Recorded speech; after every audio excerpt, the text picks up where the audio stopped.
tu es pour nous, Seigneur, et amène-nous de révélation en révélation de qui tu es. Parce que plus on te connaît, plus on est émerveillé et plus on est transformé.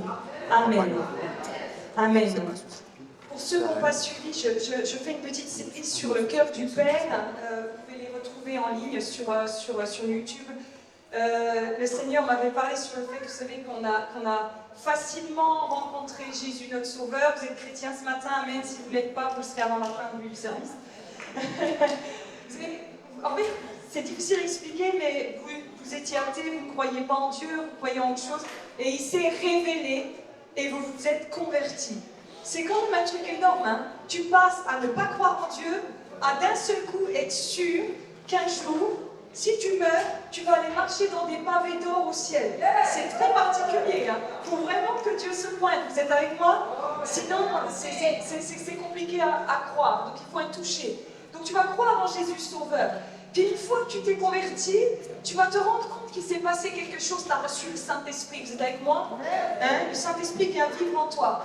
Et là, tu commences à voir que la Bible te parle, qu'il y a parlé en langue, que Dieu il chasse les démons, que les malades guérissent. Amen. Amen. Les chrétiens se sont arrêtés à Jésus, moi je dis souvent, à la croix, hein. Mais ils n'ont pas été jusqu'à la Pentecôte, les pauvres. Il faut faire toute la Bible. Amen. Et donc ce qui s'est passé à la croix, c'est le salut. Et puis on va de gloire en gloire. Et après le salut, Jésus il a dit, attention, je vais envoyer mon esprit. Et l'esprit de Dieu il est venu. Mais la Bible nous dit que Dieu il a fait tout ça pour une seule raison. Nous ramener au Père. Je vais le redire. C'est-à-dire que, tu vois, tu étais orphelin avant. Alors tu vas me dire, j'avais des parents, oui, mais vous êtes tous avec moi. Nos parents ne sont pas parfaits. Même si vous avez des très bons parents, ils sont humains. Il y a des zones où ils ne pourront jamais agir sur votre vie. Si demain vous devez, je ne sais pas, avoir des études qui coûtent des milliers d'euros, ça se peut que vos parents ne puissent jamais vous les payer. Oui, il y a des limites. Si demain vous tombez gravement malade, vos parents ne pourront pas vous les payer. C'est pour ça qu'il y a un moment donné, la Bible elle explique que Jésus est venu pour nous redonner accès à un Père qui peut tout. Il peut tout. Absolument tout. Sauf que le problème, c'est que vous et moi, on a une mauvaise conception du Père. Et que si ton Père il a été dur, tu vois Dieu dur. C'est pas vrai? Souvent les gens ils voient Dieu comme vous savez un papa avec une barbe blanche qui ressemble à Gérard. Bon, j'ai ah, lui, il n'est pas dur. C'est pour ça que je le prends l'exemple, parce que c'est vraiment pas le bon exemple. Enfin, je le prends exemple. Assis sur un trône, et qui est tellement en colère avec le péché, qu'il est obligé d'envoyer son fils se faire sacrifier parce qu'il a la haine du péché, puis il faut qu'il se passe quelque chose. Puis il va au bout de son idée. Et moi, je m'étais toujours dit, ah ouais, quand même, le père, il fait tuer son fils. Je peux vous dire quelque chose? Je donne Wesley pour aucun d'entre vous. Je vous aime, hein? Je donnerais peut-être ma vie pour vous, mais pas mon fils. C'est comme ça, je suis désolée. Hein. C'est comme ça. Lui, il le fait. Et des fois, je me disais, ah, ouais, c'est vraiment, il devait être fâché contre le péché, il fallait vraiment faire quelque chose pour le péché. Le péché, c'était vraiment très, très grave. Et j'ai été aussi élevée comme ça, que le péché était grave. Et, amen, que nos parents nous ont appris le mal et le bien. Vous êtes d'accord avec moi? Hein? Quand les parents n'éduquent pas leurs enfants, ça fait des enfants qui ont des problèmes psychiatriques, qui ne savent plus où est le bien et où est le mal. Oui. C'est un manque de... C'est grave, hein, pour ces enfants. Et donc, on se retrouve avec une image de Dieu le Père un peu lointain. Alors moi, je connaissais le Saint-Esprit parce que je le voyais agir en puissance. Je savais que j'étais sauvée. Et quand j'ai compris que toute la Bible, toute l'histoire, tout ce que Dieu a fait avait un but. Te ramener à papa. Mais qui est papa? Beaucoup d'entre nous, on n'a aucune idée de qui est Dieu le Père, on a du mal à comprendre. Et comme je l'ai expliqué la dernière fois, la raison pour laquelle tu pêches, presque la seule, il y a sûrement de l'égoïsme, il y a sûrement ton côté charnel ou quoi, mais je peux te garantir que si je te fais le dessin, c'est au fond parce que tu ne connais pas le Père.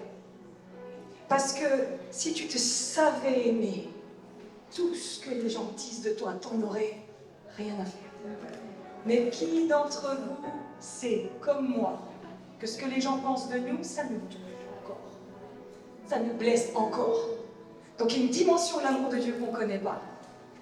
Et moi j'aime bien voir, vous savez, mon fils il est marrant, mais des fois il dit des trucs, et ça me fait sourire parce que je dis à mon mari, regarde comment il est sécurisé. C'est-à-dire qu'à aucun moment donné, il se dit, est-ce que mes parents vont venir manger ce soir ou pas? Il est plutôt du genre, qu'est-ce qu'on bouffe ce soir? Et parce qu'il sait. Mais vous et moi, on a encore des zones orphelins dans nos cœurs. Il y a des choses qu'on a compris de Dieu, mais d'autres non. Et tu sais comment tu sais qu'il y a des zones que tu n'as pas encore compris de Dieu? À cause de comment tu agis encore aujourd'hui. Ton comportement montre qu'il y a quelque chose du Père que tu n'as pas encore compris. Tu sais pourquoi tu as des crises de panique et des peurs? Parce que tu n'es pas sécurisé. Un vrai Père, il sécurise. Vous savez, quand mon mari part en déplacement, mon fils, il dit, maman, t'as fermé la porte en bas. Mais quand il n'y a pas papa, Wesley dit, maman, t'as fermé la porte. Vous voyez ce que je veux dire? Ça sécurise. Ah oui, je lui dis, attends, t'inquiète pas, ta mère, c'est pas qui c'est.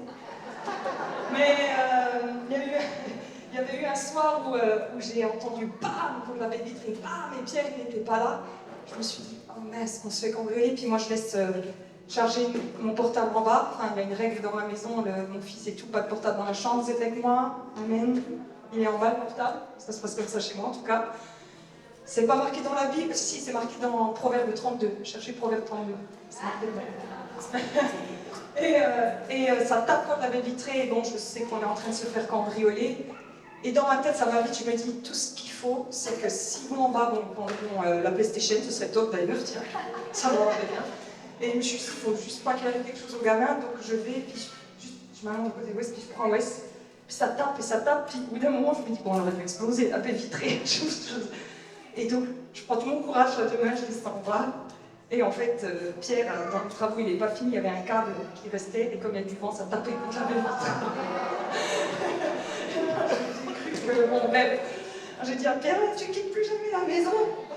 Mais le Père, il sécurise. Et donc, il y a plein de zones dans nos vies où, moi, des fois, je disais aux gens, ben, il ne faut pas pécher, vous voyez? Et je voyais que les gens ils continuaient, donc ça me perturbait en tant que pasteur de me dire, ben, je lui ai quand même dit au moins 10 fois de ne pas faire ça. C'est quoi son problème?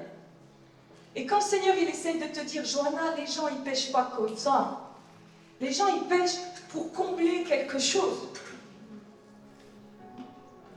Mais c'est très important comme ça. Tous les pharisiens là, vous allez fermer vos bouches de jugement. Celui qui pêche, c'est peut-être parce qu'il a quelque chose que toi, tu as la chance, il n'a pas quelque chose que toi, tu as la chance d'avoir. Presque toutes les filles qui ont des comportements à risque, je dirais, tu vas chercher, tu peux être sûr, il y a un problème avec le papa, il y a eu un manque affectif, mais bien sûr qu'elle a envie d'être aimée. Dites-moi qui d'entre vous trouve un grand plaisir à se faire détester? Personne. Donc le péché, il trouve sa racine dans un manque du Père.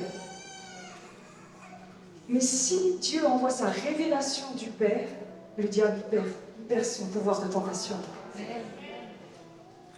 Alors, est-ce que je suis surhumaine? Non.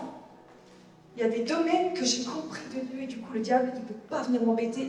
Et vous savez, c'est important de prêcher ça pour dire aux gens, tu peux être réellement libre, ça existe.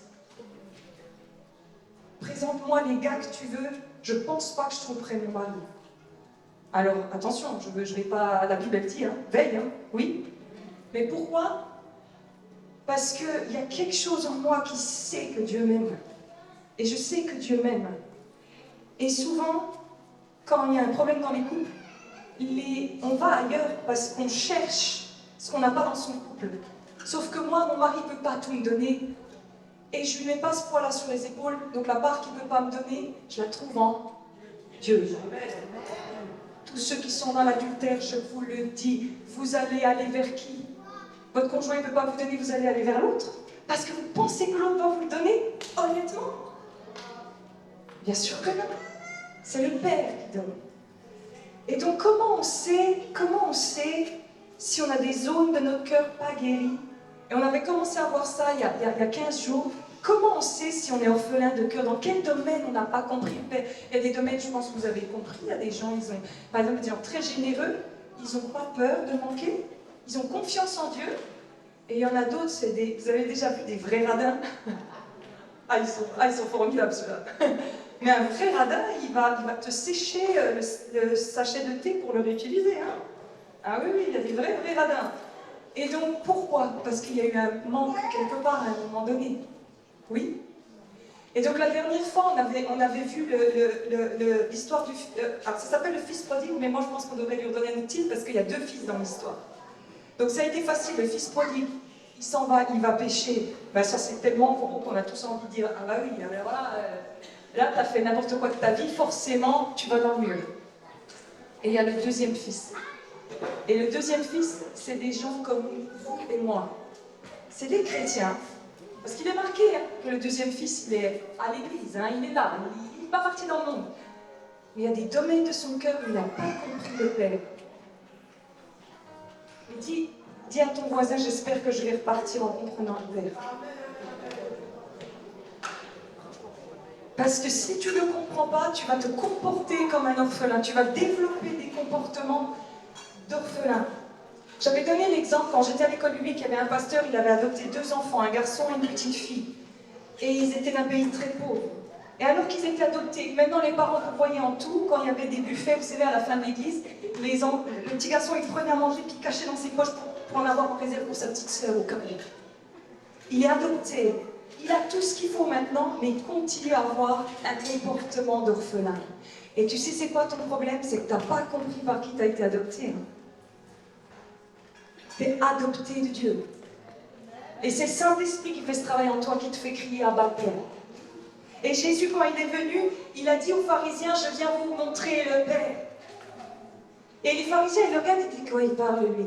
Parce qu'ils connaissaient Elohim, El Shaddai, Adonai, Elohim. Tous ces noms de Dieu où Dieu est puissant, Dieu est fort, Dieu est juge, Dieu est juste, Dieu est... Et ils ne connaissaient pas le Père. Alors Jésus, il va venir, il va dire, mais Dieu est un Père. Et tellement ça ne rentre pas dans leur tête qu'ils veulent le tuer pour ça. Je vais te dire quelque chose. Tout lutte en toi pour pas que tu connaisses le Père. Tout lutte en toi, pas pour que tu pêches, pour pas que tu connaisses le Père. Parce que le diable, il connaît le cœur de Dieu. Et il sait que si tu connais le cœur de Dieu, toute sa stratégie de péché est fichue. Fichue. T'imagines son plan? Honnêtement, entre vous et moi, vous êtes d'accord? À chaque fois qu'on s'est planté, c'est parce qu'à l'intérieur de nous, on était déstabilisés. À chaque fois qu'on a critiqué et qu'on ne devait pas, c'est parce qu'on se sentait attaqué, c'est pas vrai?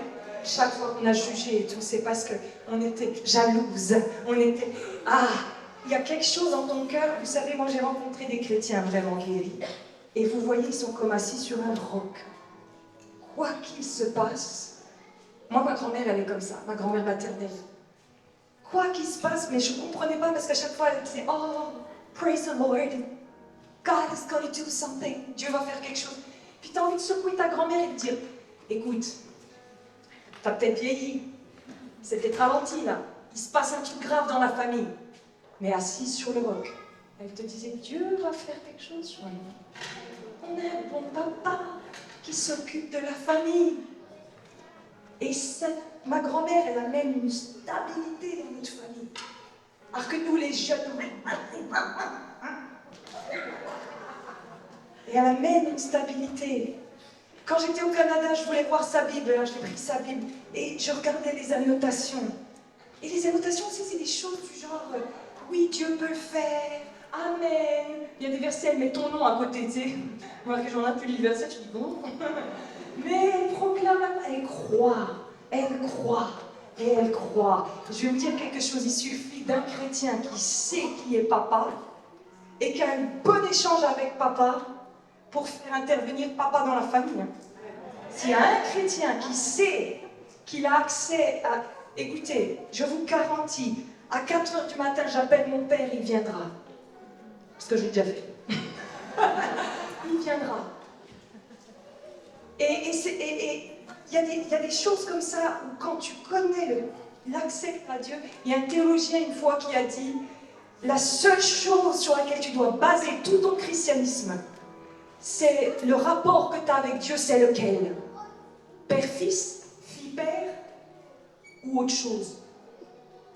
Le fondement même du christianisme, c'est que Dieu est papa. Mais le problème, c'est que on ne sait pas, vous et moi, parce qu'on ne connaissait pas, on est devenus chrétiens, vous êtes d'accord, on est arrivé dans une famille, on s'est fait adopter, on a fait salut, on est arrivé à l'église, ils sautent tous, ils sourient tous, on dirait des niais. On est arrivé dans cette nouvelle famille, ça ne vous a pas fait cet effet?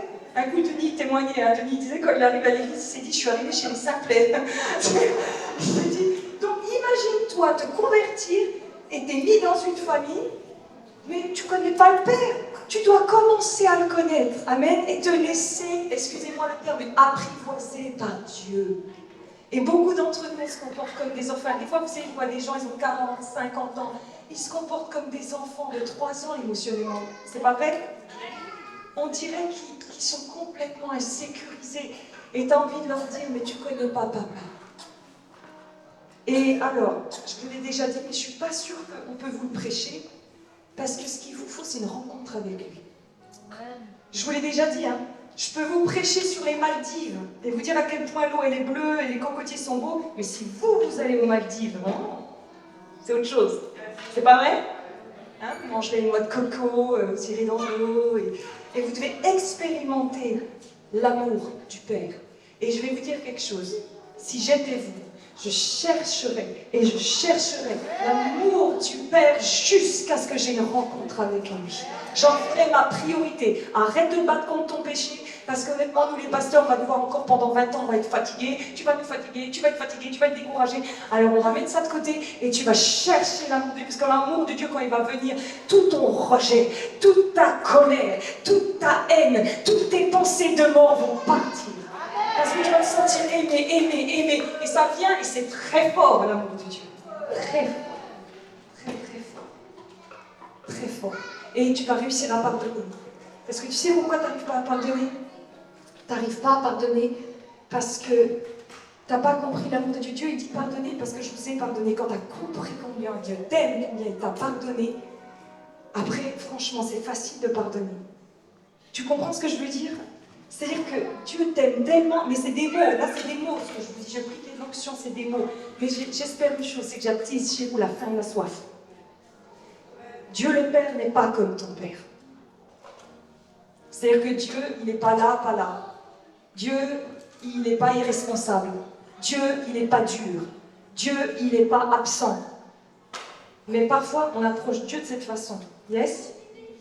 Et donc la dernière fois, on avait vu donc le deuxième fils. Et ce que je veux faire, c'est la suite de la dernière fois. Je vous ai parlé des symptômes de l'orphelin pour que vous captiez les zones où le Père n'est pas encore venu mettre sa lumière. Amen. Alors la première zone qu'on avait vue ensemble, il y a l'esprit de victime, d'accord? L'esprit de victime, c'est des gens, ils sont toujours... C'est le fils qui est comme ça, le deuxième fils. Ils se plaignent. C'est le monde de pauvres de moi. Vous en avez connu des gens comme ça? C'est terrible, mais en fait, je vais te dire quelque chose. Tant que tu te vois en victime, tu restes une victime. Mais quand tu te vois enfant de Dieu, stand up. Yes? Ça change la mentalité, parce que tant que tu diras, mais le diable il m'a fait, le diable il m'a fait. Vous avez déjà vu à l'école quand les petits enfants ils viennent vers vous, mais il m'a fait, mais vous les amenez à quoi? À dire, oh oui c'est vrai, c'est quoi qu'elle t'a pris ton Playmobil, mais quelle injustice! Mais c'est ridicule, tu traverses à cause de ton enfant. Qu'est-ce que tu fais au gamin? C'est pas grave, allez, on va chercher un autre jouet, laisse-lui, on avance. Et on élève nos enfants comme ça, c'est pas vrai? Eh bien ça, si tu as une mentalité de victime, je vais te dire quelque chose. Tu vas rester, mais ta vie, ça va être horrible. C'est une vie de rejet, une vie d'injustice, une vie et tu vas ruminer. Et tu vas perdre des copines. Parce que tu sais quoi? Être une copine râleuse et chouineuse, c'est très c'est pas drôle, on n'a plus envie d'être pote avec toi. Et c'est ça la vie de victime. Tu sais quoi?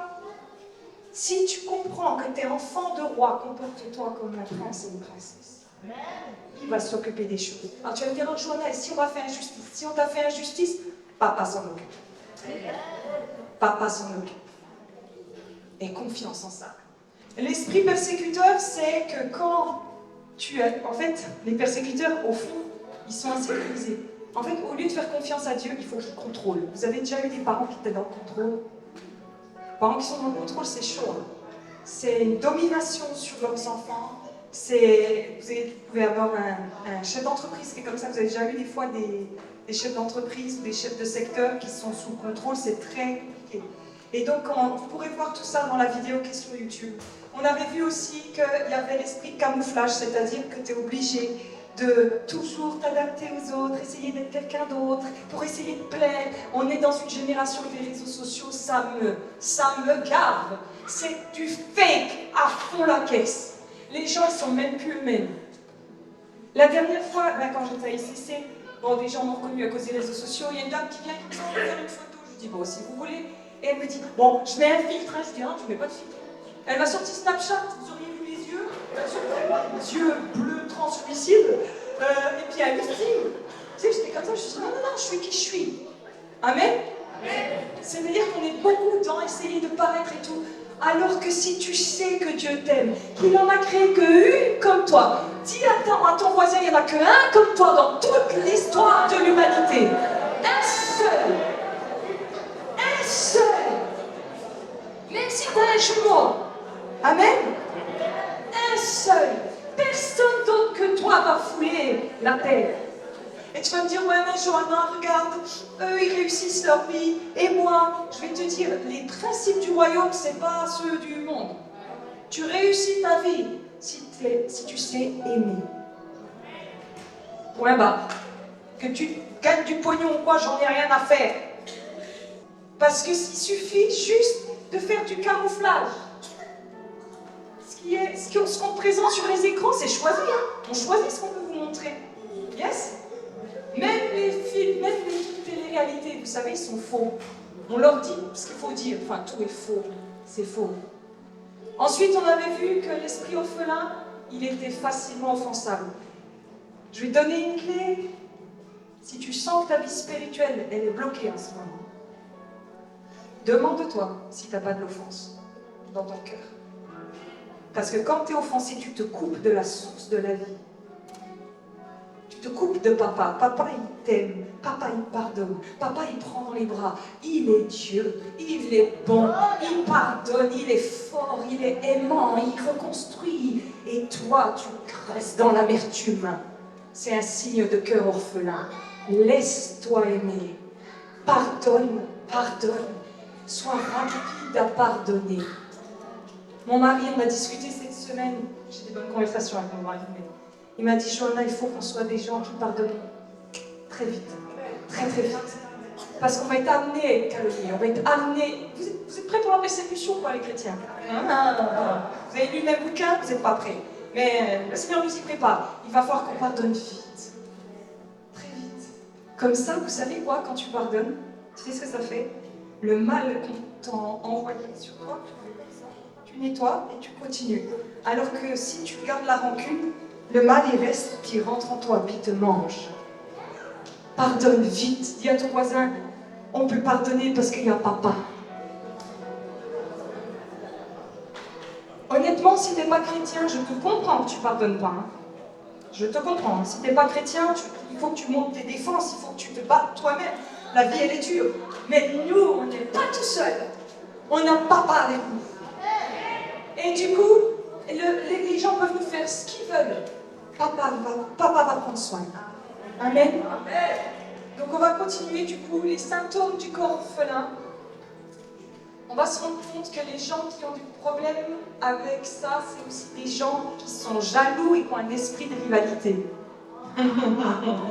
Oh, pardon. Alors honnêtement, je ne connais pas une personne qui n'a pas déjà été jalouse une fois.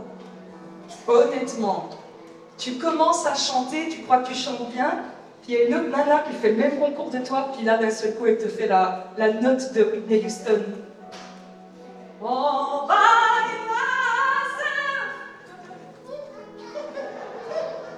elle va gagner le concours et pas moi, puis après, elle ne gagne pas toi. Allez, tu vas pas me dire que tu repars en disant « Ah non, mais je suis trop contente pour elle, menteuse, t'es dégoûtée !» Ou alors, t'es toute contente, t'as été chez Zara, tu t'es acheté un ensemble, t'arrives au culte, il y a 3 filles qu'on le mène. Vous avez vu, on va parler des vraies choses, hein, les filles, bande de pourris. Celle-là, puis elle, c'est un 38, alors qu'on doit écouter. Mais c'est quoi ton problème? Dieu va bien vous chercher là. Vous croyez quoi? On va vous prêcher juste les Lévitiques? Dieu va venir vous chercher. Bande de jaloux. Et je vais te dire quelque chose. Tant que tu seras jalouse, ben Dieu ne va pas te le donner parce que Dieu veut que tu apprennes à te réjouir pour les autres. Il y a des bénédictions qui se sont bloquées. Tu trouves personne parce qu'à chaque fois que quelqu'un est en couple, t'es là, elle trouve quelqu'un. Et ben Dieu, il est plus après ton cœur. Quand vos filles sont enceintes et que tu essaies d'avoir des enfants, la meilleure façon de débloquer ta bénédiction, c'est de louer Dieu pour la venue de l'enfant qui est venu dans le sein de ton ami. Amen. Ne bloque pas tes bénédictions. Tu es l'enfant de papa qui s'occupe de toi. Et je vais te dire quelque chose. Le cœur orphelin, quand il est jaloux, pour moi, il tue la vie. La jalousie, ça tue la vie. Vous avez déjà vu dans les fratries, la jalousie, ce que ça fait? Ça tue la vie. Sauf que c'est un truc caché. C'est ça qui m'énerve. Ah oui, celui qui fume du chichon, ça, on le voit. Hein. Il est défoncé, il arrive au putain. On peut tous le juger. Hein. Mais la jalousie, c'est là. Et t'as des faux, tu sais, qui sont là, qui disent « Ah, je suis contente pour toi. » Petite menteuse. Quand tu es jaloux, c'est que tu n'as pas confiance que papa a quelque chose pour chacun. Et si toi, ton appel, c'est ça, alors réjouis-toi. Et fais ce que Dieu te demande. Et arrête de rêver d'avoir la vie d'un autre. Et je vais te dire, si tu rentres dans ce pourquoi tu es fait, l'armée céleste est avec toi, l'onction est avec toi. Mais si tu essaies d'être quelqu'un d'autre, ça va être très dur pour toi. Quand tu essaies de lider la louange et que tu n'es pas appelé pour ça, tu vas rentrer dans des techniques charnelles. Allez, criez plus fort, peuple de Dieu! Et ce que tu as, ce n'est pas ton problème. S'il y a de l'onction, les cœurs d'adorateurs sont remués. Et les gens se mettent à louer. Amen. Amen. Donc la jalousie, les symptômes. Incapacité de se réjouir de la réussite d'un autre. Sentiment d'infériorité face à la réussite d'un autre. Des pressions intérieures. Vous avez déjà vu quand on est jaloux, ce que ça fait en nous? Vous êtes avec moi? C'est pas beau, hein? C'est moche. Irritation face aux autres qui, selon vous, ne mériteraient pas certaines bénédictions. Alors elle arrive à trouver quelqu'un, je comprends pas comment elle arrive à trouver quelqu'un, mais de quoi je me mêle? Tu la connais? Tu la connais pas? Oui? Ce silence ce matin. Quand t'es jaloux, bon. Peut pousser à la division, à la mesquinerie et au meurtre. Le premier meurtre dans la Bible est dû à la jalousie. Caïn et Abel, c'est quoi? La jalousie. Vous savez, en fait, ce qui est très important dans le christianisme, c'est que Dieu, il ne va pas chercher que des comportements, il va chercher des cœurs. Et il y a des péchés de cœur que personne ne voit. Vous savez, l'orgueil, la médisance dans la tête, vous savez, on pense du mal des gens. Et nous, on croit que tant que ça ne se voit pas, hein, mais je vais dire un truc, un cœur malade provoque un cœur malade qui provoque des comportements malades. Mais si tu te sais aimer de papa, il n'y a aucune jalousie parce que tu es content, très content d'être toi-même. Dieu a fait une seule personne comme toi. Et si Dieu est en train de bénir une autre que toi, peut-être que c'est parce que tu n'es pas encore prête. Eh ben oui, et ça te fait mal, ben que ça te pousse encore vers Dieu. Il y a des gens, oui, ils sont bénis plus que nous parce qu'ils ont payé un prix plus que nous. T'aimerais avoir le salaire d'un médecin? Ben fais les études d'un médecin, ma louloute. Amen. Tu sais ce que c'est que les études d'un médecin pendant 9 ans? Ah, mais tu touches pas 15 000 balles par mois. Hein. T'as la bourse étudiant, ils bouffent des pâtes. Oui, c'est ça le problème, c'est qu'on veut tous les bénédictions, mais on n'est pas prêt à payer le prix. C'est la vérité. Et après, on est des jaloux. Alors que si tu fais ce que tu devais faire, ce que Dieu te demande de faire, il y a une paix qui vient. Tu sais que papa te le demande et tu fais que ce que Dieu te demande. Et tu sais quoi, quand tu es en paix avec ce que Dieu te demande, tu as une très grande joie après de voir les autres réussir dans leur domaine. Et après, on forme tous ensemble la famille de Dieu. Toi, tu seras une institut chrétienne, et toi, tu seras une prophète, et toi, tu seras un pasteur, et tous ensemble. T'imagines la beauté que c'est?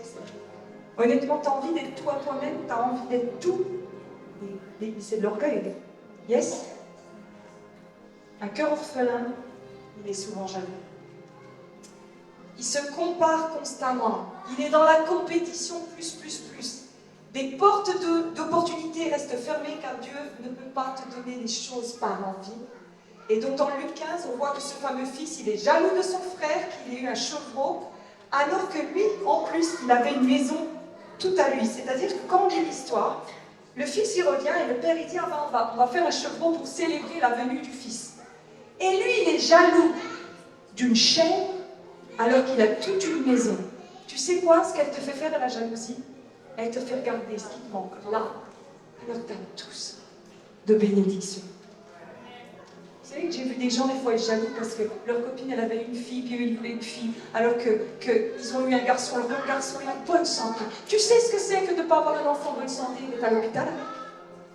Réjouis-toi de ce que tu as. Amen. Il faut savoir, la jalousie, elle va piquer dans des détails. Vous avez déjà vu la jalousie? Ça, c'est le cœur orphelin. Il ne peut pas se réjouir. Si tu souffres de la jalousie, c'est que tu n'as pas encore connu papa. Amen. Amen. Un autre, et il ne supporte pas le bonheur de son frère. Et il interprète de travers. Alors, à un moment donné, on voit dans le passage, le père, il dit, faites venir un chevreau pour mon fils. Puis lui, il dit, ouais, tu fais un veau gras pour lui. T'as envie de dire, non, c'est un chevreau. Quand tu es jaloux, tout est comme exagéré. C'est pas vrai? En fait, c'est une petite chaîne. Hein. Le papa, il va juste dire, ben, ramenez une chaîne, et puis on va célébrer, on va faire un petit michoui, quoi. Et puis lui, il dit, en gros, ouais, t'es en train de lui payer une Ferrari. Non. Quand les gens sont jaloux, ils ont l'impression que l'autre, il a tout. Et on a tous nos fardeaux. T'es avec moi? On a tous nos fardeaux. Il n'y a personne qui a une vie parfaite. Alors, si tu as envie d'avoir le salaire du médecin, est-ce que tu veux la responsabilité du médecin et voir ce que le médecin voit et annoncer des cancers en famille et tout? Vous voyez ce que je veux dire? On voit souvent les médecins rouler en BM là. Mais c'est un boulot à médecin. Yes? Et que Dieu le bénisse avec sa BM, avec tout ce qu'il fait. Allez, il n'y a pas beaucoup d'amen. Que Dieu le bénisse. Ouais. Alors, un cœur orphelin a souvent et souffre souvent de peur. Peur de manquer, peur de la maladie, peur du rejet, peur de parler, de devoir confronter.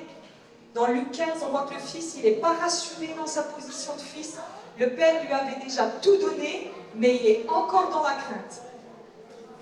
J'ai mis un verset, l'amour parfait bannit la crainte. Il y a beaucoup de chrétiens, ça va être très important pour vous, hein, vous devez vous rappeler d'une chose ce matin. Il y a beaucoup de chrétiens qui croient que pour lutter contre la peur, il faut de la foi et du courage. Il faut de l'amour selon la Bible. Je le redis, pour lutter contre quand vous avez peur de quelque chose, il ne faut pas vous dire, allez, je prends mon courage à deux mains. Non, tu prends l'amour de Dieu à deux mains. C'est très différent. Tu puises dans une source beaucoup plus grande. Les enfants, vous avez déjà vu, ils ont peur et tout, mais dès qu'ils sont dans les bras de papa, ça va mieux. Ils sont rassurés par le Père. Toute peur que tu as, ramène-les et dis au Père, qu'est-ce que j'ai pas compris de toi? Qu'est-ce que j'ai pas compris? Moi, je connais des gens qui ont peur de trucs, mais on a des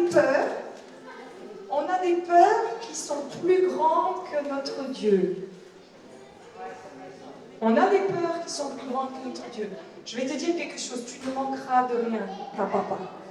Tu ne manqueras de rien. Je te le dis tout de suite, commence pas à essayer de faire du black, à essayer de tricher à tes impôts, à essayer... Ne le fais pas.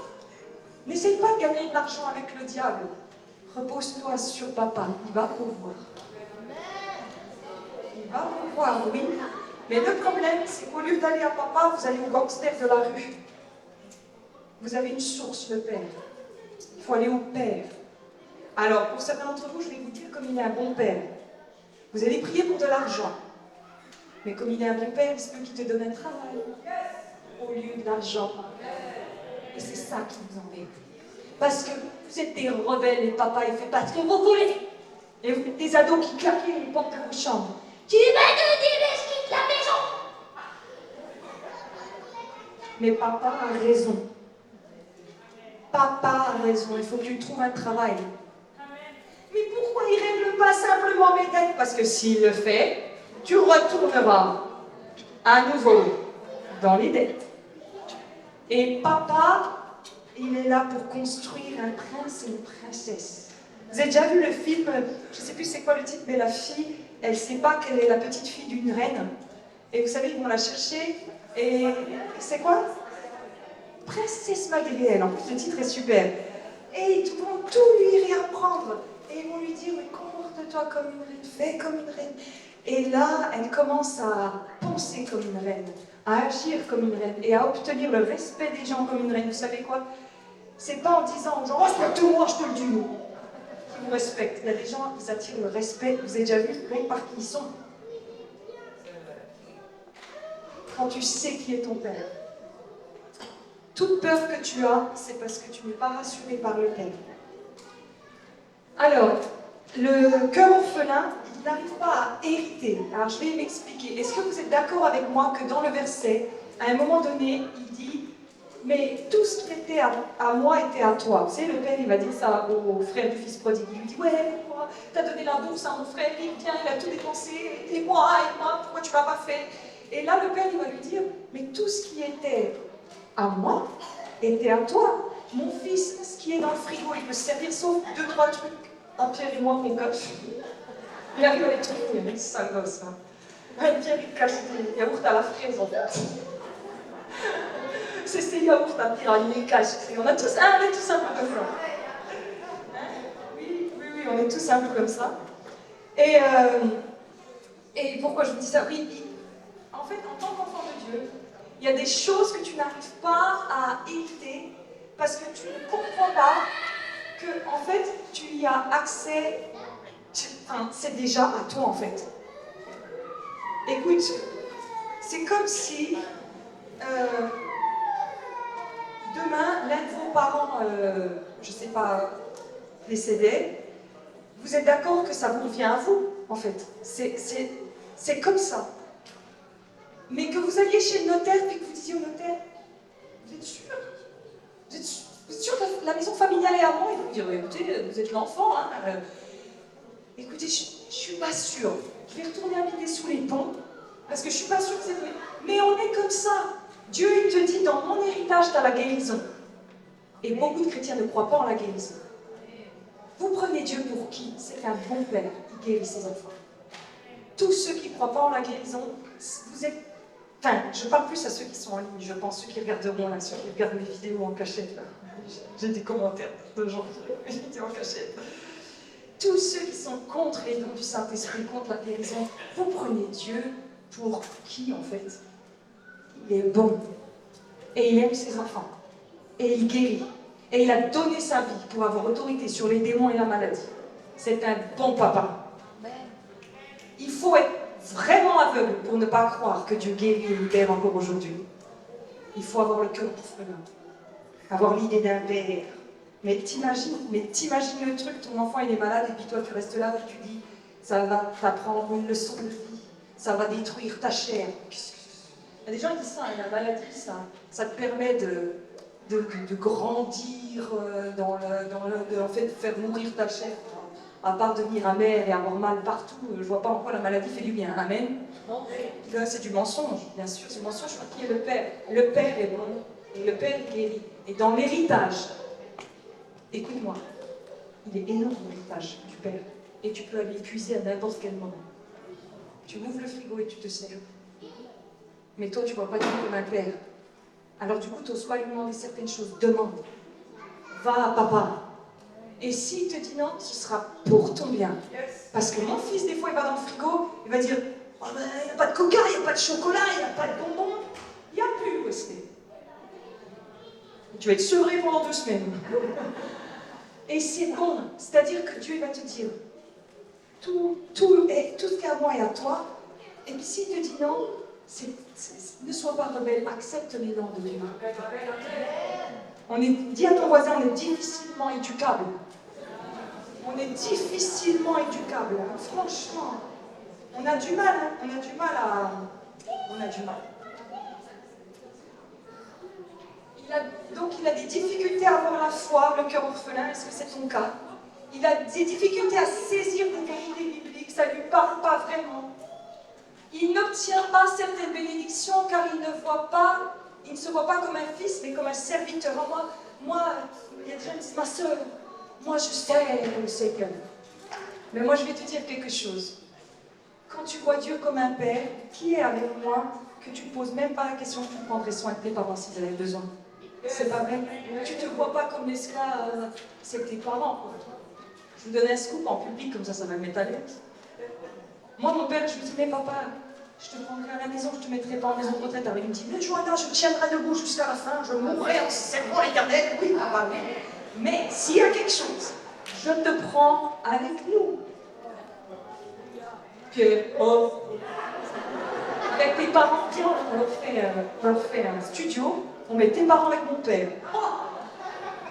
Alors là, vous serez les bienvenus pour voir le... ça sera quelque chose. Belle colocation. La religiosité est leur façon de vivre la foi car ils essaient d'obtenir par les œuvres au lieu de leur statut de fils. Souvent, les gens qui n'arrivent pas à avoir cette foi simple, la foi d'un enfant, ils n'arrivent pas à avoir la foi d'un enfant. Alors ils sont dans des règles, et dans des normes, et dans la dureté. Et vous savez quoi? C'est fatigant. Parce que c'est pas qui est mon Dieu. Je suis plus fâchée, moi, contre des chrétiens qui présentent mal Dieu que même les inconvertis, ce qu'ils font dehors. Il y a des gens, ils disent, oh là là, le gouvernement français. Je leur dis, mais oui, mais ils sont pas chrétiens. Mais toi, ton râle, le président, contre le gouvernement et tout, c'est toi qui me pose problème. Parce que si tu étais un vrai enfant de Dieu, l'enfant du Père Céleste, tu bénirais tes ennemis, tu bénirais tes autorités. En fait, je vais vous dire quelque chose, le mal, il n'avance pas à cause du mal, il avance à cause de l'absence de bien. Si nous, on était à notre place, l'Église, le mal n'avancerait pas. Oh, on ne dit pas beaucoup d'amen. Si nous, on faisait ce qu'il fallait, eh ben, le mal, il n'avancerait pas comme il avance. Si on savait qu'on était enfant de Dieu, on se comporterait bien, parce que beaucoup de chrétiens et des gens ne se convertissent pas parce qu'on a un sale comportement, c'est pareil. Les gens ne viennent pas à l'église, ils disent, ah, bah, c'est que vous avez lu, un chrétien. Hein? Donc, il y a des choses où, en tant qu'enfant de Dieu, il faut que tu puisses te dire, mais c'est bon, je prends. Tout ce qui est à Dieu est à toi. C'est énorme. Amen. Ouais, ben, tu sais quoi, je sais que c'est embêtant chez les évangéliques, on le fait tout le temps, mais en fait, j'ai remarqué que ça a fait rentrer dans le crâne. Tu dis à ton voisin, tout ce qui est à Dieu est à moi. Et tous les autres qui vous diront, quand même, nous parlons de Dieu, l'Éternel, des armées, révérence, pour qui tu te prends? Dieu n'est pas ton copain. Non, mieux que ça, il est mon père. Les amis, ça vient, ça part. Un père, ça reste la vie. C'est comme ça. Donc, oui, allez. Tu lui diras la prochaine fois, celui qui te dit qu'on n'aborde pas Dieu comme un clown, eh bien non, justement, un père, tu lui donnes du respect. Amen. Dans la Bible, vous avez l'Ancien Testament et le Nouveau Testament. C'est quoi des testaments? C'est l'héritage que tu reçois de qui? D'un père. La Bible elle-même, c'est cadeau de Dieu. Dieu qui te dit, tiens ma fille, mon fils, parole de Dieu, testament. Quelque chose qui provient d'eux. Amen. Dans Luc 15, on voit qu'il travaille au lieu de jouir. Il travaille. Il n'a pas compris qu'il y a des choses qui lui sont déjà dues. C'est comme si vous alliez faire 60 heures par semaine alors que vous êtes déjà enfant millionnaire. Vous comprenez? Ça n'a pas de sens. Ça n'a pas de sens. Il ne réalise même pas que tout est déjà disponible pour lui. Et j'ai mis ce verset, or, si nous sommes enfants, nous sommes aussi... Oh là là là là là. Imagine-toi être devant un notaire, tu t'assois à ta conversion, et puis tu dis bonjour, ben voilà, j'ai été adopté par monsieur Emmanuel, hein, Emmanuel de Jésus, hein. Et puis on te dit oui, oui, tout à fait. On t'ouvre le livre, on t'ouvre le testament et on te dit La santé est à vous. La guérison est à vous. La conversion de votre famille est à vous. L'abondance est à vous. La paix est à vous. La joie est à vous. Les migraines, ah non, ça c'est bon, ça on s'en est occupé, c'était des dettes. Hein? Ça t'est envie. Tu comprends? C'est ça qui se passe. Alors quand tu liras la Bible, maintenant tu vas dire, papa, apparemment il y a ça dans le frigo, je peux? Il va dire oui, prends. Mais t'as pas la foi d'un enfant. Ton problème il est dans ta tête. Ah, la foi d'un enfant. Dis à Dieu, à partir de maintenant, je dors la nuit. Je dors la nuit. Souvent, les gens qui sont... Oh, regardez, c'est tombé de ma Bible, c'est aussi les bébés. On va pas être content, l'ado. Il est né hier, il est du 13 juillet. Ah là là. Là, ouais, l'anniversaire de mon grand. C'est la première année du passe en taille, alors c'est compliqué pour moi psychologiquement, mais ça va aller. Ça va aller. Les orphelins, ils ont souvent un problème, c'est la colère. Difficulté à connecter normalement. Les émotions sont toujours sur la défensive. Ils ne sont pas sécurisés. Ils aiment le contrôle. Ils sont souvent dans l'irritation. Ils sont souvent victimes d'hypertension, de migraines, d'insomnie. Parce que vous savez que des fois, je reviens sur ça, vous savez que des fois, on a des colères non dites, elles sont là.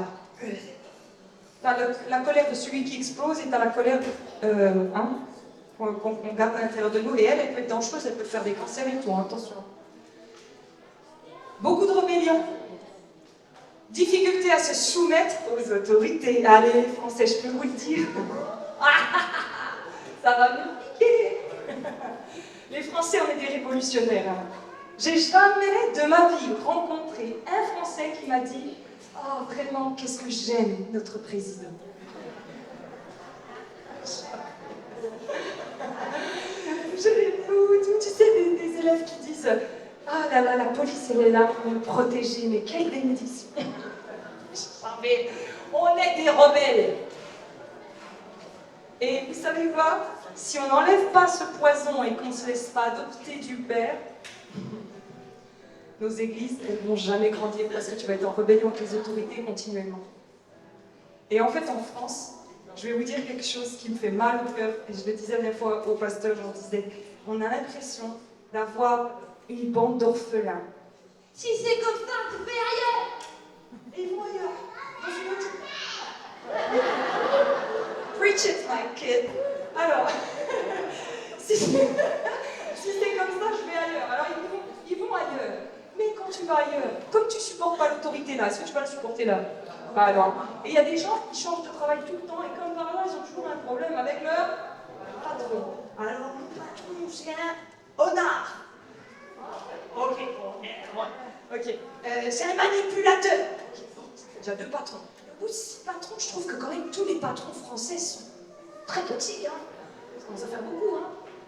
La Bible, elle te dit, même s'il est dur ton patron, serre-le pour l'éternel. Et l'éternel sera ta justice. Amen. Et ça, je vais vous dire, si vous avez un problème avec l'autorité, c'est que vous ne vous sentez pas adopté du Père. Parce que moi, je vais te dire quelque chose. Si quelqu'un est méchant avec moi, ben, je vais le dire à maman. Et je le fais. C'est aussi simple que ça. Et ça m'est arrivé qu'après, je recevais des excuses de gens. C'est fort, hein, quand même. Les gens d'autorité qui viennent vous demander pardon, c'est pas courant. Mais ça arrive, parce que je l'ai dit à papa. Il s'en est occupé. Et dans Luc 15, au verset 28, il est marqué « Et il se mit en colère, le fils. Il ne supporte pas le bonheur de son frère. » Et le premier point, c'est qu'un fils orphelin a une tendance à être indépendant. Alors, je sais, il y en a beaucoup, vous êtes fiers de ça. Hein. Ben, moi, j'ai des négoces tout seul. Moi, j'ai travaillé, je me construis mon entreprise, j'ai machin. Alors, je vais te dire quelque chose, c'est bien, mais en fait, il est impossible que tu sois un self-made man. C'est impossible. Parce que rien que les fringues que tu portes sur toi, quelqu'un les a cousues. Ouais, mais je les ai achetées. Ouais, mais avec ton pognon, si tu as du pognon et que personne n'a cousu les habits, t'es à poil. Ou tu mettras tes petits billets comme ça, là. Donc, en fait, tu crois que tu es indépendant. Mais c'est faux. Tu as besoin des autres. Ta voiture, quelqu'un l'a construite. Et si demain elle tombe en panne, tu as besoin d'aller chez un garagiste. Alors les gens qui sont orphelins, ils ont tendance à dire moi je vais faire tout seul. Ben vas-y, puis après ils te disent tu sais ce que c'est d'avoir travaillé tout seul. Je suis fatiguée, je suis en burn-out. Ben, je crois que tous les faire tout seul. Mais ça, c'est des caractéristiques de quelqu'un orphelin. Parce que l'amour du Père, il te fait aimer la famille de Dieu. Quand t'aimes le Père, t'aimes ses enfants. Et que tu n'es pas indépendant. Tu te réjouis de l'amour des autres. Tu te réjouis de la réussite des autres. Tu es content. Mais l'indépendant, ce qu'il fait, il ne supporte... Ils se reposent sur eux-mêmes, leur capacité et leur talent, et pas sur Dieu. Je vais te dire un truc, tes capacités et tes talents, ils sont sûrement à 10, hein, franchement bravo. Mais si tu remettais ça à Dieu, Dieu il soufflerait son esprit dessus et ce serait 1000. Ne te repose pas sur toi. Repose-toi sur Dieu qui va oindre tes talents. Vous savez, Céline Dion, elle disait qu'il y avait une fille au Québec, à la même période où elle est montée, elle disait, il y a une autre fille qui chantait mieux que moi. Elle a dit, mais moi j'ai réussi parce que j'avais une équipe avec moi. Elle avait son mari, ses frères et sœurs, c'est la dernière d'une famille de 14 enfants. Donc ils étaient tous derrière elle. Et elle a dit, j'y suis arrivée à cause. Elle était poussée. Je vais te dire quelque chose, tu as besoin des autres. Tu as besoin de la famille de Dieu. Tu as besoin de papa, de maman, de tonton, de tata, de grand-père. Vous savez quoi? C'était l'anniversaire de mon fils. Et bien il a eu des cadeaux de tonton, de tata, de papa, de maman, des copains. C'est ça qui fait qu'il y a plein de cadeaux. Quand tu es enfant de Dieu, il y a une famille et tout se multiplie. Dis à ton voisin, avec papa, tout se multiplie. Il a une pauvre capacité à travailler en équipe, celui qui est indépendant. Il a peu d'estime pour ce que les autres pensent. Il s'en fiche chez lui, c'est le monde du moi-je. Il a des difficultés à faire confiance. Dans Luc 15, il est marqué, il n'est ni avec son père ni avec son frère. Il est dans les champs et il travaille. Le deuxième fils, il travaille. Et tu as envie de lui dire, mais il y a une fête à la maison avec tout le monde. Le français, je vais vous dire quelque chose, l'indépendance est l'un de nos gros problèmes. Les Africains, ils vivent en communauté. C'est pas vrai, mes frères et sœurs, comme un. Et il y en a beaucoup quand ils arrivent en France, ils disent, mais c'est terrible, tout le monde est solo. C'est pas bon ça. Et avec tous les divorces et les machins, il va falloir resserrer les gants, mes amis. On est les enfants du Père et ensemble on est une famille. Amen. Et dans les champs, il a un statut à part, il n'est pas vraiment le chef, il n'est pas le serviteur, vous verrez, en fait, quand vous lisez l'histoire de Luc 15, le fils, il est là, il travaille, mais en fait, il n'est pas fils, il a des serviteurs, donc il n'est pas serviteur. En fait, quand tu as un esprit orphelin, tu es un petit peu, comment je pourrais dire ça, solo, indépendant, et en fait, tu n'es jamais vraiment à ta place nulle part. Si tu as déjà eu ce sentiment de jamais être à ta place nulle part, c'est que tu n'as pas compris l'amour du Père. Et je finis ce verset. C'est pourquoi je fléchis mes genoux devant le Père, duquel est nommé toute famille, on va leur dire. C'est pourquoi je fléchis mes genoux, donc je ne suis pas indépendant, je dis oui Père, duquel est nommé toute la famille. On va prier ensemble, vous équipez de prière pour venir. On va prier que vous ayez, que le Saint-Esprit puisse vous montrer les zones où vous dites, mais ça c'est sûr, je suis encore orphelin dans cette zone. Dans cette zone-là, c'est vrai, je suis jalouse. Vous savez que c'est très dur de reconnaître qu'on est jalouse. C'est comme reconnaître qu'on est orgueilleux, c'est dur. Hein. Et on a vu ce matin la jalousie, des peurs. Tu n'arrives pas à avoir la foi, tu n'arrives pas à être héritier, tu n'arrives pas à saisir les choses de Dieu, c'est parce que tu ne vois pas Dieu comme un père. Sinon, je peux te dire, tu irais tous les jours. Si tu n'arrives pas à prier, c'est que tu n'as pas compris que Dieu était ton père. Parce que quand tu as compris que c'est ton père, tu lui parles tous les jours. Amen. Vous savez, quand ma maman elle était là, je l'appelais 3-4 fois par jour. Et après, quand elle est décédée, j'avais un réflexe, ça m'a duré 6 mois. Mon mari m'a dit, dès que j'avais quelque chose, je prenais mon portable, je disais, c'est vrai, je peux pas pour lui dire. Ah oui, c'est vrai. Vous voyez, un réflexe. Il faut qu'on ait le réflexe d'appeler papa. Des problèmes de colère. La colère, tu n'as pas de faire justice. À moi la vengeance, dit l'Éternel. Abandonne la colère et l'indépendance. Pendant que je vous parle, j'ai une pensée pour les couples. Si tu vis en indépendant, c'est parce que tu n'es pas guéri. Il faut guérir. Il faut guérir parce que sinon, tu vas passer ton temps à faire tes finances dans l'indépendance, ton emploi du temps dans l'indépendance, alors que tu es censé être en couple. Amen.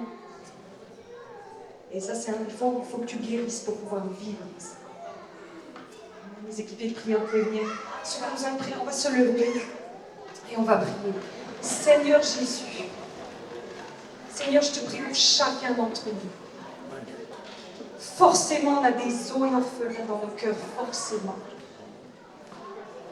On a des peurs, on a des colères, on a des offenses, on a des victimisations, parce qu'on n'est pas sécurisé dans ton amour. Et je prie maintenant dans le nom de Jésus que l'Esprit de Dieu vienne dire Abba Père dans ton cœur. Abba Père. Abba Père. Que les zones non guéries, pointe-les, Seigneur. Pointe-les. Pointe-les. On refuse le déni. On refuse de dire oh mais non, mais bien sûr que si. Bien sûr que si. Si tu es jaloux, c'est que tu ne te sais pas aimer de Dieu. Si tu as des peurs, c'est que tu ne te sais pas aimer de Dieu. Et ce n'est pas un reproche. Laisse l'amour du Père de nous, si nous prions que ton Saint-Esprit fasse cette œuvre d'amour du Père.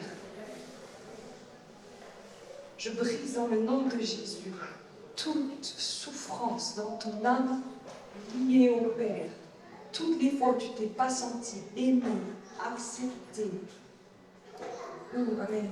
Toutes les fois où tu t'es senti très seul dans tes combats. Tu n'avais pas l'impression qu'il y avait un Père avec toi. Que l'Esprit de Dieu fasse son œuvre, fasse son œuvre, fasse son œuvre. Saint-Esprit viens, Saint-Esprit viens. Laisse Dieu s'occuper de tes ennemis. Laisse Papa s'en occuper. Lâche l'offense. Le Seigneur te le redit. Lâche l'offense. Lâche.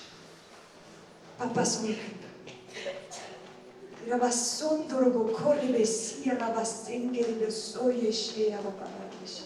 Guéris, Seigneur. Guéris. Guéris. Guéris les cœurs orphelins, Seigneur Jésus. Guéris. Guéris.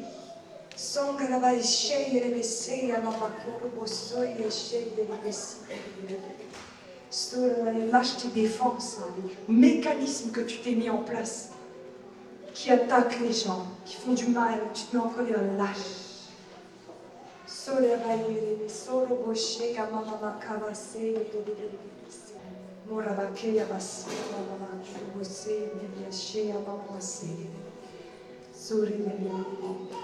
Quand notre âme elle est affectée par des choses, c'est bon de prier en langue, parce que l'esprit prend le dessus. Mettez-vous juste à prier en langue.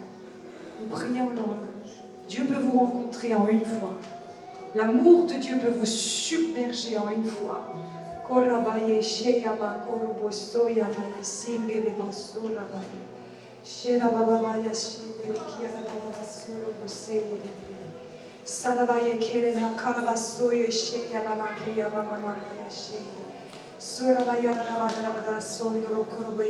Viens Seigneur, viens remplir les trous dans les hommes. Viens Seigneur Jésus, viens. Viens Seigneur Jésus, viens. Les rejets, tu t'en vas. Colère, tu t'en vas. Dépression, tu t'en vas. Lourdeur, tu t'en vas. Manque, tu t'en vas. Père, viens remplir. Père, viens calmer. Merci Jésus. Merci Jésus. Fais ton œuvre, Seigneur. Fais ton œuvre, Jésus.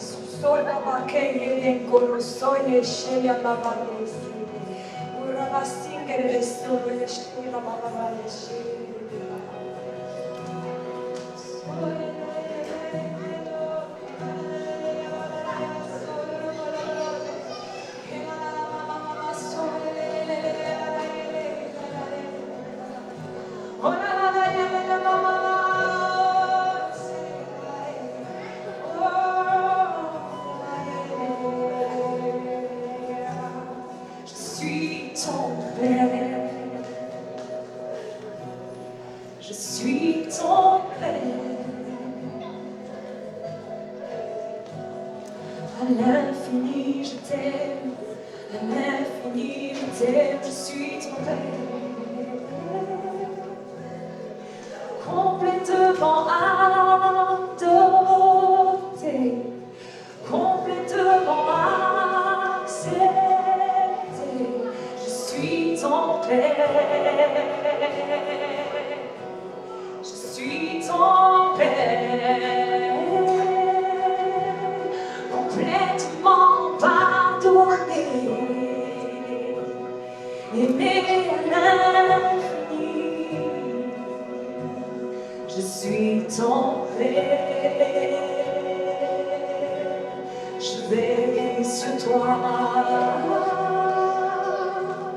Je suis ton Père. Jamais je ne te laisse. Je t'aime à l'infini. Je t'aime à l'infini. Je suis ton Père.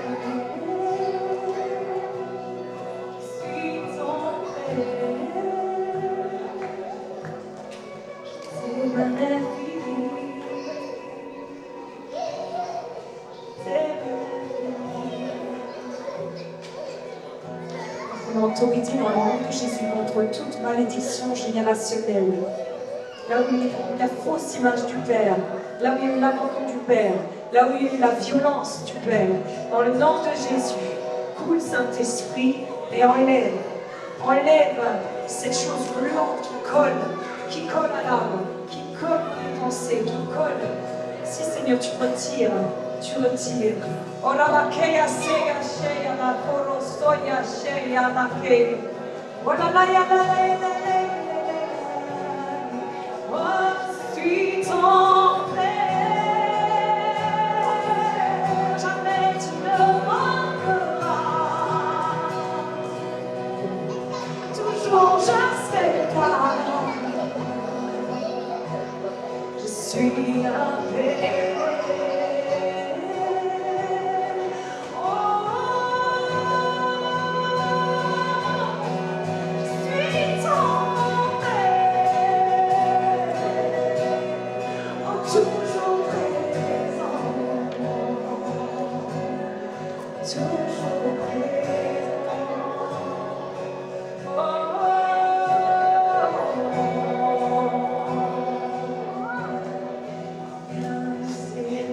Seigneur, on montre qu'il y a des gens qui ont besoin de pardonner à leur Père. Vous êtes devant Dieu, juste lâchez. Laissez Dieu prendre cette zone que le Père n'a pas pu couvrir. Laissez la place à Dieu. Le pardon perdez ça.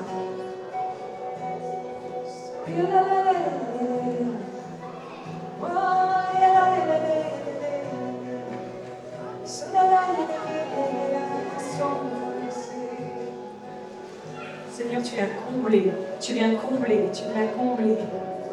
Merci Saint-Esprit. Libre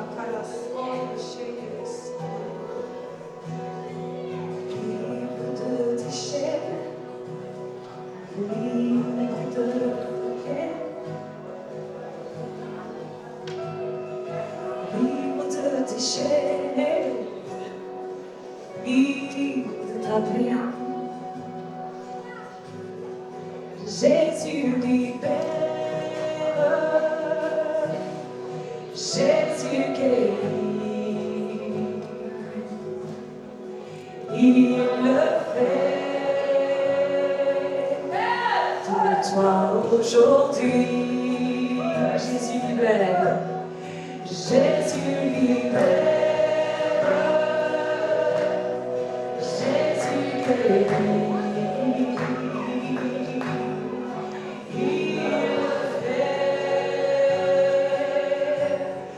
Toi aujourd'hui de tes chaînes et de tes chaînes, de tes douleurs et de tes peines, Jésus est vainqueur.